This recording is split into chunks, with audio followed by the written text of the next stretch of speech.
శోభన్ బాబు super star కృష్ణతో కలిసి చాలా సినిమాలు చేశారు. అలా మహాసంగ్రామం అనే చిత్రంలో కూడా కలిసి నటించారు. దీనికి కోదండరామిరెడ్డి దర్శకుడు, తిరుపతి రెడ్డి నిర్మాత, పరుచూరి బ్రదర్స్ రైటర్స్గా పనిచేశారు. ఈ మూవీ 1985 ఫిబ్రవరి 14న విడుదలైంది. అప్పట్లో ₹1,00,00,000 బడ్జెట్తో రూపొందిన మూవీ ఇది. అంటే భారీ బడ్జెట్తో తెరకెక్కించారు. భారీగా ప్రమోషన్స్ చేశారు. తొలి రోజు మంచి కలెక్షన్స్ వచ్చాయి. కానీ పెద్ద ఫ్లాప్ అయింది. అయితే ఈ మూవీలో సూపర్ స్టార్ కృష్ణ పాత్ర హైలైట్ అయింది. శోభన్ బాబు పాత్రని డల్ చేశారు.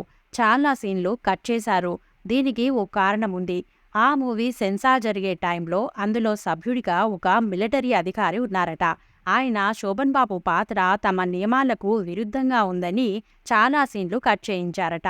అలా శోభన్ బాబు పాత్ర తగ్గిపోయింది. కానీ ఈ విషయం తెలియక పరుచూరి బ్రదర్స్ తక్కువగా రాశారని భావించి వాళ్ళు కనిపిస్తే చంపేస్తానని బెదిరించారట శోభన్ బాబు. అంతేకాదు, ఆ టైంలోనే తాను ఇకపై మల్టీస్టారర్ చిత్రాలు చేయనంటూ ప్రకటన కూడా చేశారట. అయితే జరిగిన విషయం తర్వాత తెలియడంతో మరో మూవీ సెట్లో పరుచూరి బ్రదర్స్పై తాను చేసిన వ్యాఖ్యలను వెనక్కి తీసుకుంటున్నట్టు తెలిపారట శోభన్ బాబు. ఆ గొడవ అప్పటితో ఆగిపోయింది. ఆ సంఘటనపై శోభన్ బాబు నిర్ణయంపై సూపర్ స్టార్ కృష్ణ స్పందిస్తూ తాను ఈ మూవీ స్క్రిప్ట్ని మొదట శోభన్ బాబు వద్దకే పంపించాను అని, ఆయన పాత్ర సెలెక్ట్ చేసుకున్నాకే తాను ఎంపిక చేసుకున్నాను అని చెప్పారట.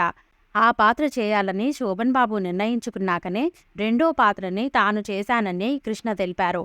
అందులో తన మిస్టేక్ ఏమీ లేదని స్పష్టం చేశారు. ఆ తర్వాత విషయం తెలుసుకుని ఇందులో ఎవరి తప్పు లేదని భావించి షోగాడు కూలయ్యారట.